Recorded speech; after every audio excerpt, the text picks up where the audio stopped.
So, boys, today we are looking at, where's my pen? We are looking at composition for today. And we are going to talk a little bit about current affairs as well as part of this lesson. So, remember, today's lesson is the last lesson of the year, right? And it's the last lesson of the holiday lesson series as well, the Head Start series, okay? So, it's the last lesson. Please don't come for 88 tuition lessons next week. We are closed over the holidays and we will reopen again on the second week of January. So that would mean that your next lesson with me would be on 11th January, okay? Please don't make a mistake, all right? The next lesson with me will be on 11th January, not 4th January. This is especially so for En Lak and Yu Leong, right, who are my permanent students. Okay, so that's that. That's out of the way. Let's have a look at some composition tips. All right. So, here are some common errors that students normally make in writing. I'm just going to go through some of them with you so that you are aware and then you don't make the same mistakes as well. So the first one is that you misunderstand the question. All right. The second is you focus on the wrong keywords of the question and therefore you misunderstand the question. All right. And you write out of point. So both of these would be immediate failures because you actually write out of point. All right.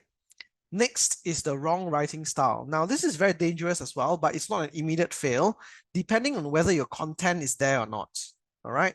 So writing style could refer to whether you are wrote in an informal or formal way and whether it was appropriate to write it that way or not. Writing style could also be how you distribute the paragraphs. And writing style could also be, or could also refer to the language that you use, in the sense that the vocabulary you use. All right. And then we have the common ones that you have had since primary school: grammar errors and time management, which means you don't manage your time. So the last two here are basically things that you've been dealing with since you were in primary school writing compos, okay? Let's have a look. Now, why do students misinterpret the question? All right. So, for example, this one, write about a time when you were lost. Now, students focus the narration, all right, on the lost episode. This is like a common error, okay?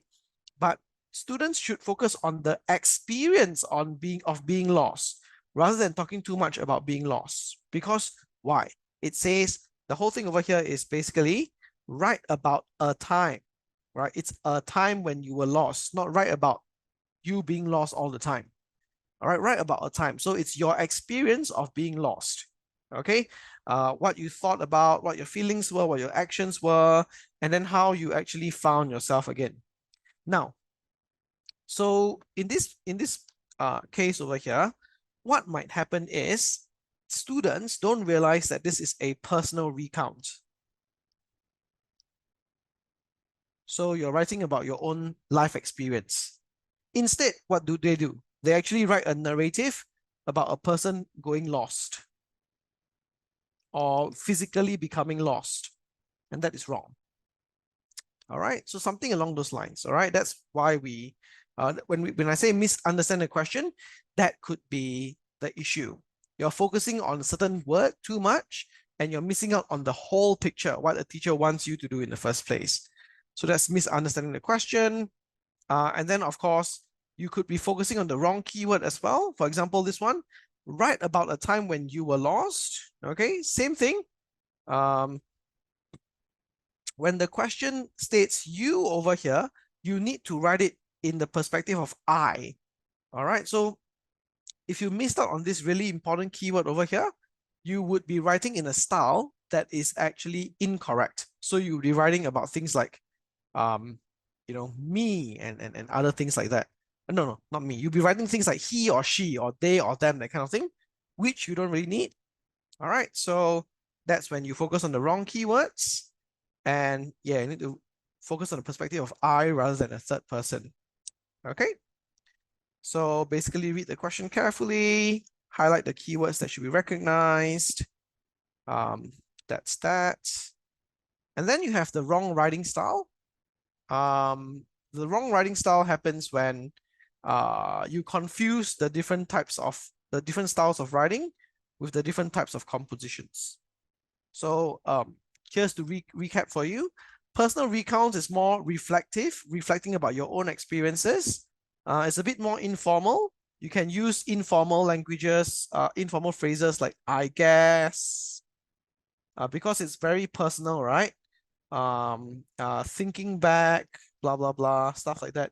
You can be more informal about it because it's you recounting your experience and then reflecting on it. That's why it's called sometimes it's called a personal reflection, all right? Or you can call it a personal recount. Of course, you still need proper language structures, which means it needs to be grammatically correct. But you can write it in a more relaxed manner because it's you and your experience. So no one can tell you whether your experience was correct or wrong in the first place. Okay?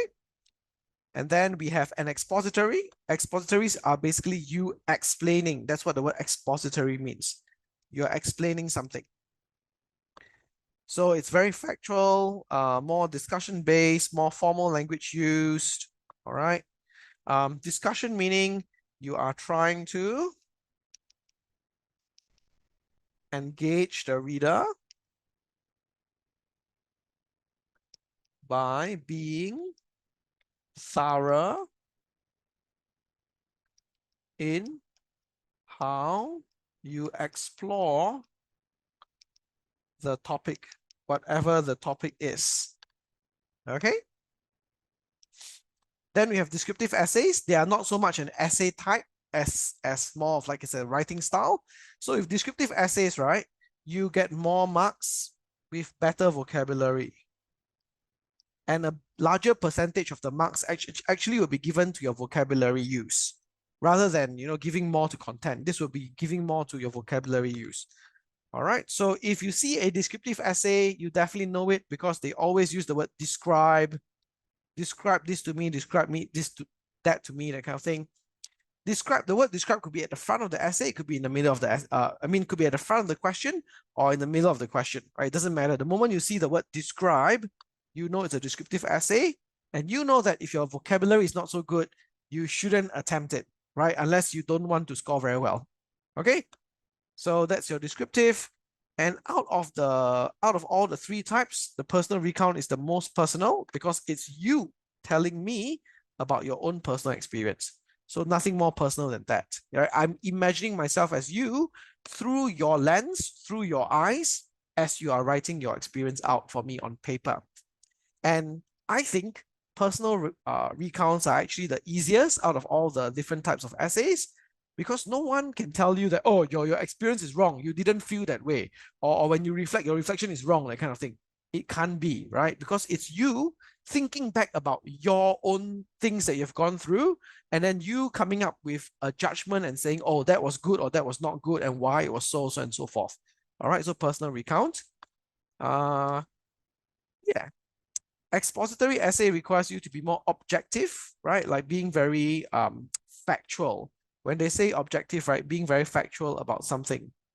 So maybe the topic is about bubble tea versus soft drinks, maybe. Which one is better, right? You have to be factual. It's well-known fact that if you buy a canned soft drink, it's normally cheaper than buying a bubble tea, unless that bubble tea store has some kind of like special offer or something, right?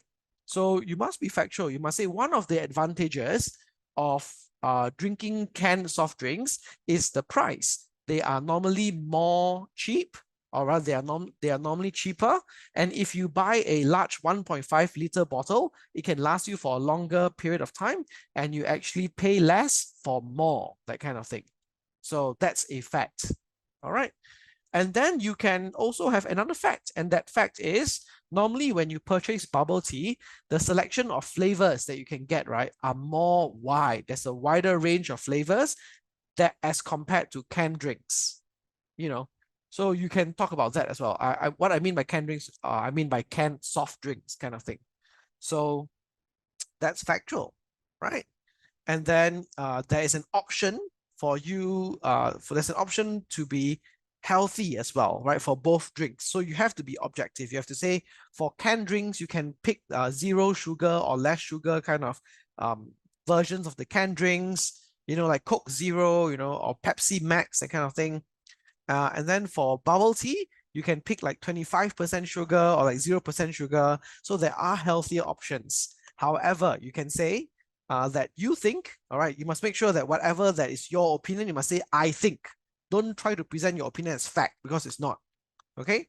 So you can say something like, I think, however, that bubble tea overall is more healthy simply because you have the option of saying zero sugar and there really is no sugar inside. Whereas if you pick a canned drink that says no sugar, it's not true that there's no sugar inside. What they do is they give you a substitute sugar inside that your body cannot digest and you will pass out, but it still tastes sweet. And that is why sometimes you get a shock or you are surprised when you drink a canned drink that purports to say that it has 0% sugar. Actually, it does have sugar. And you can say, as of now, we don't know what these substitute sugars will do to our body. Not enough research has been done about them. For all you know, the substitute sugars could be harmful to us, that kind of thing. So you need to be very factual, right? Very factual about everything. Cannot be emotional and say, oh, one side is definitely correct. Canned drink is definitely better simply because you think canned drinks are better, or bubble tea is better because you always drink bubble tea and you think bubble tea is better, that kind of thing. You can't say that for expository essays. But you can say that if it's an argument essay, right? You can say that if it's an argument essay. An argument essay is one type of expository essay, but it's very clear for that because that kind of question will tell you, I will ask you, do you agree? So the answer is not, it depends. When they ask you, do you agree, right? You either say, yes, I agree, or no, I disagree. So the moment you say, yes, I agree, bubble tea is better, your whole essay is about why bubble tea is better. The moment you disagree that bubble tea is better, your whole essay is about why canned drinks are better, right? So if that's an argument, yes, you can take one side. If it's not an argument, you have to be very impartial, like a judge, right? Just present all the facts. And after you're done presenting all the facts, are you allowed to say that one side is better? Yes, you can. But only after you're very neutral and you're very impartial and fair, okay? And then at the end, last paragraph, then you can tell me that, oh, after I have weighed all the pros and cons of both types of drinks, I believe that bubble tea, right, is actually better, although it's more expensive, that kind of thing, blah, blah, blah, blah, blah, so on and so forth. All right, so that's expository essay for you. Descriptive essay requires you to have a lot of good vocabulary. And to have good vocabulary, it would be good if you have emotional attachment. All right, because the more emotionally attached you are to something, the better you would be at describing it with good vocabulary, wouldn't you? Right? Like, for example, I say, describe a place that is the most meaningful to you, right? And then you're thinking, a place that's the most meaningful to me, if the place is not meaningful to you, you can't imagine what it looks like. You need to be able to imagine what it looks like before you can describe the place to me, right? So most of the time, descriptive essay requires you to have some emotional attachment to the place, the thing, or the person that you are describing in the first place. Then you would be able to give me excellent descriptions of that place, that object, or that situation. Yeah. So that's that for descriptive essays.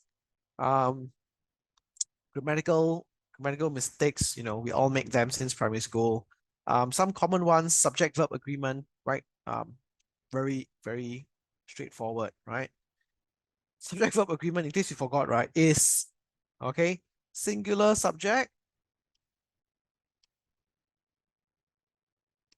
must match with singular verb and plural